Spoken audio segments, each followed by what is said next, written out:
નમસ્કાર દર્શક મિત્રો, દિલોક સત્તા શોમાં આપણું સ્વાગત છે। વર્ષ 2024ની લોકસભાની ચૂંટણીમાં ભાજપને બહુમતથી દૂર રાખનારી વિપક્ષી ઇન્ડિયા ગઠબંધનમાં હવે ફાટ પડી રહી છે। વિપક્ષી ઇન્ડિયા ગઠબંધનમાં હવે ભંગાણ થયું છે। આમ આદમી પાર્ટીએ પહેલા તો લોકસભાની ચૂંટણી પછી આ ગઠબંધનથી દૂરી બનાવી લીધી હતી અને હવે સંસદના ચોમાસુ સત્ર પહેલા આ ગઠબંધનથી પોતાના તમામ સંબંધ સંપૂર્ણપણે તોડી નાખ્યા હોવાના સમાચાર સામે આવ્યા છે। આ અંગે આમ આદમી પાર્ટીના સાંસદ સંજય સિંહે મીડિયા સમક્ષ મોટો ખુલાસો કર્યો છે। આની સાથે જ કોંગ્રેસ પર પણ અનેક સવાલ ઉઠાવ્યા હતા, પરંતુ આ સમાચારની સામે આવતા જ હવે પ્રશ્ન થઈ રહ્યો છે કે આમ આદમી પાર્ટીનો સાથ છૂટતા હવે વિપક્ષ માટે આ કેટલો મોટો ફટકો હોઈ શકે। આમ આદમી પાર્ટીનું ઇન્ડિયા બ્લોકમાંથી બહાર નીકળવું એ શું કોઈ વ્યૂહાત્મક ચાલ છે? ગઠબંધનથી છૂટા પડવા પાછળનું કારણ શું હોઈ શકે છે અને હવે શું આ કારણોસર આમ આદમી પાર્ટી અને કોંગ્રેસ વચ્ચે તણાવ વધી શકે છે? તો ચાલો આ અંગે કેટલીક ડિટેલમાં વાત કરીએ। તહેવાર એવા મળી રહ્યા છે કે સંસદનું ચોમાસું સત્ર 21 જુલાઈથી શરૂ થવાનું છે અને 21 ઓગસ્ટે સમાપ્ત થવાનું હશે। આના અગાઉ આ સત્ર 12મી ઓગસ્ટ સુધી યોજાવાનું હતું, પરંતુ હવે મોદી સરકારે તેના એક અઠવાડિયા માટે વધારો કરી દીધો છે। ઇન્ડિયા એલાયન્સે શુક્રવારે સાંજે ઓનલાઈન બેઠક બોલાવી અને ગૃહમાં મોદી સરકારને ઘેરવાની રણનીતિ તૈયાર કરી લીધી હતી, પરંતુ હવે આ બધાની વચ્ચે એવા સમાચાર સામે આવ્યા કે આમ આદમી પાર્ટીએ ઇન્ડિયા ગઠબંધન સાથેના સંબંધોને સંપૂર્ણપણે ખતમ કરી દીધા છે। આમ આદમી પાર્ટીના રાજ્યસભા સાંસદ સંજય સિંહે એક મીડિયાની સાથે વાતચીતમાં આ અંગે મોટી જાહેરાત કરી હતી, જેમાં તેમણે જણાવ્યું કે ઇન્ડિયા ગઠબંધન પોતાની બેઠક કરીને જે નિર્ણય કરવા માંગે છે તે કરી લે। ઇન્ડિયા ગઠબંધન એ બાળકોનો ખેલ નથી। તમે જણાવો છો કે શું તમે તેમની લોકસભાની ચૂંટણી બાદ કોઈ મીટિંગ કરી છે ખરી? એ ગઠબંધનને આગળ વધારવાની કોઈ પહેલ કરી છે ખરી? ક્યારેક અખિલેશ યાદવ વિરુદ્ધ ટિપ્પણીઓ, ક્યારેક ઉદ્ધવ ઠાકરે વિરુદ્ધ ટિપ્પણીઓ, તો ક્યારેક મમતા બેનર્જી વિરુદ્ધ ટિપ્પણીઓ થઈ રહી છે। ઇન્ડિયા ગઠબંધનની સૌથી મોટી પાર્ટી કોણ છે? કોંગ્રેસ પાર્ટી છે। કોંગ્રેસ પાર્ટીએ સૌથી મોટી પાર્ટી તરીકેની શું ભૂમિકા ભજવી છે? સૌથી મોટો સવાલ તો એ છે કે ઇન્ડિયા ગઠબંધન માત્ર લોકસભાની ચૂંટણી માટે જ હતું, ત્યારબાદ હરિયાણા અને દિલ્હી વિધાનસભાની ચૂંટણી તેમજ પંજાબ અને ગુજરાતની પેટા ચૂંટણીમાં આમ આદમી પાર્ટીએ એકલા હાથે ભાગ લીધો હતો અને આ રીતે આમ આદમી પાર્ટી પહેલેથી જ ઇન્ડિયા ગઠબંધનથી અંતર બનાવી ચૂકી હતી અને હવે સંસદમાં વિપક્ષી એકતાથી અલગ થઈ ગઈ છે। મહત્વનું છે કે સંજય સિંહની આ ટિપ્પણી એવા સમયે આવી છે કે જ્યારે શનિવારે એટલે કે 19 જુલાઈના રોજ સંસદના ચોમાસુ સત્ર પહેલા ઇન્ડિયા ગઠબંધનની એક બેઠક થવાની હતી। આની પહેલા જ ઇન્ડિયા ગઠબંધને ઓપરેશન સિંદૂર મુદ્દે સંસદનું વિશેષ સત્ર બોલાવવા માટે સંયુક્ત પત્ર લખ્યો હતો અને એવા રિપોર્ટ મળી રહ્યા છે કે આમ આદમી પાર્ટીએ એ સમયે પણ વિપક્ષના દળોના આ નિર્ણયને ટેકો આપ્યો ન હતો।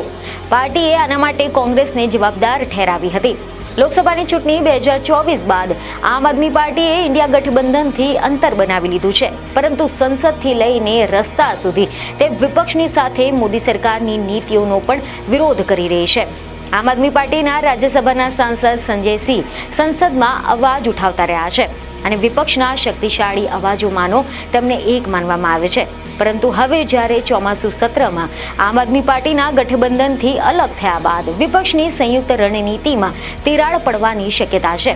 એવા લેવા મળી રહ્યા છે કે આમ આદમી પાર્ટીના રાજ્યસભામાં 8 અને લોકસભામાં 3 સાંસદો છે અને સંસદમાં તેમનું રાજકીય મહત્વ કહે છે। આવી સ્થિતિમાં આમ આદમી પાર્ટી અલગ થવાથી વિપક્ષી એકતાને મોટો ઝાટકો લાગી શકે તેમ છે।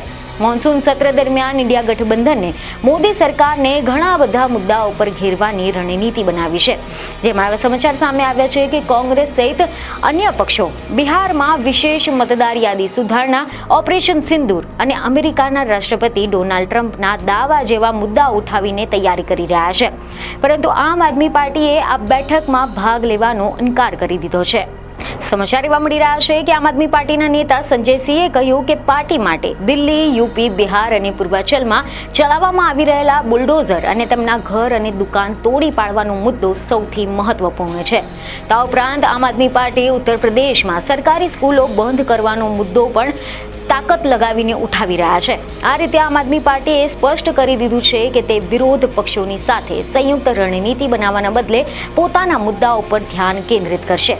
તો આ સિવાય એવો ગણગણાટ છે કે આમ આદમી પાર્ટીનો ઇન્ડિયા ગઠબંધનમાં ખરો મુકાબલો તો કોંગ્રેસ સાથે છે। દિલ્હી, પંજાબ, હરિયાણા, ગુજરાત અને ગોવા જેવા રાજ્યોમાં આમ આદમી પાર્ટી અને કોંગ્રેસની વચ્ચે રાજકીય પ્રતિસ્પર્ધા ચાલી રહી છે. આમ આદમી પાર્ટીનો સપા, ટીએમસી અને ડીએમકે જેવા તેના ઘટકો અને સારા તાલમેલ હોવા છતાં પણ કોંગ્રેસની સાથે તેના સંબંધો સતત સારા રહ્યા નથી. ઇન્ડિયા ગઠબંધનથી અંદર તમામ જ પક્ષો પહેલાથી જ તેમના પોતાના માર્ગને અનુસરી રહ્યા છે. મહારાષ્ટ્ર વિધાનસભા ચૂંટણી બાદ શિવસેના એટલે કે ઉદ્ધવ ઠાકરેવાડી અને કોંગ્રેસ વચ્ચે પણ તણાવ સામે આવ્યો છે.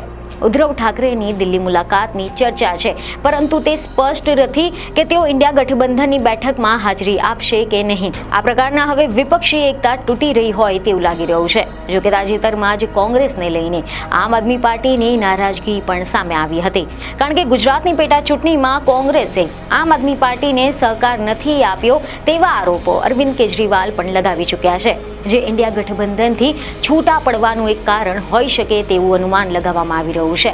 તો બીજી તરફ કેટલાક રાજકીય નિષ્ણાંતોનું માનવું છે કે આમ આદમી પાર્ટીનું ઇન્ડિયા બ્લોકમાંથી એક્ઝિટ એ પંજાબમાં સત્તા જાળવવા અને ગુજરાતમાં કોંગ્રેસના વિકલ્પ તરીકે ઉભરવાની એક વ્યૂહાત્મક ચાલ હોઈ શકે છે. કારણ કે પંજાબમાં કોંગ્રેસની સાથેની સ્પર્ધા અને ગુજરાતમાં કોંગ્રેસના વોટ બેંકને ખેંચવાની તકના કારણે આમ આદમી પાર્ટીએ હવે એકલા ચલોની રણનીતિ અપનાવી છે. વર્ષ 2013ની દિલ્હી વિધાનસભાની ચૂંટણીમાં આમ આદમી પાર્ટીએ કોંગ્રેસની સાથે ગઠબંધન કરીને સરકાર બનાવી હતી, પરંતુ આ અનુભવ નિષ્ફળ રહ્યો હતો. વર્ષ 2024ની લોકસભાની ચૂંટણીમાં કોંગ્રેસ સાથેના ગઠબંધનને લઈને પણ દિલ્હીની હારનું એક કારણ માનવામાં આવી રહ્યું છે. અને આથી જ કરીને આમ આદમી પાર્ટી હવે રાષ્ટ્રીય ગઠબંધનના બદલે સ્થાનિક રાજકીય વાસ્તવિકતા ઉપર આધારિત સ્વતંત્ર રણનીતિ અપનાવી રહી છે. એવા અહેવાલ છે કે આમ આદમી પાર્ટીની સ્થાપના વર્ષ 2011માં અન્ના હઝારેના ભ્રષ્ટાચાર વિરોધી આંદોલનમાં થઈ હતી, અને જેનો ઉદય બીજેપી અને કોંગ્રેસ બંનેનો વિકલ્પ અપનાવવામાં આવ્યો હતો. પરંતુ વર્ષ 2024ની લોકસભાની ચૂંટણી માટે ઇન્ડિયા બ્લોકમાં જોડાવાથી લઈને આમ આદમી પાર્ટીનો આ મૂળ સિદ્ધાંત નબળો પડ્યો હતો. દિલ્હીની હાર બાદ પાર્ટીએ એકલા ચલો રે, જે રવિન્દ્રનાથ ટાગોરના ગીતથી પ્રેરિત છે, તે રણનીતિ અપનાવી, અને તેનો હેતુ તેની મૂળ ઓળખને પુનઃસ્થાપિત કરવાનો છે અને સ્થાનિક મુદ્દાઓ પર ધ્યાન કેન્દ્રિત કરવાનો છે. જાણકારોનું માનવું છે કે આમ આદમી પાર્ટીએ ઇન્ડિયા ગઠબંધનમાંથી બહાર નીકળવાનો નિર્ણય લોકસભાની ચૂંટણીમાં અસફળતા, વ્યૂહરચનાત્મક મતભેદ અને મહત્વાકાંક્ષાઓના કારણે લીધો હોય તેવું લાગી રહ્યું છે. ત્યારે હવે જોવાનું રહ્યું કે આગામી સમયમાં રાજનીતિમાં કયા નવા ખેલ જોવા મળશે. પરંતુ ત્યાં સુધી આ અંગે તમારો શું અભિપ્રાય છે તે અમને કોમેન્ટમાં જરૂરથી જણાવો. બીજને ખબરો સાથે ફરી મળીશું. ધન્યવાદ.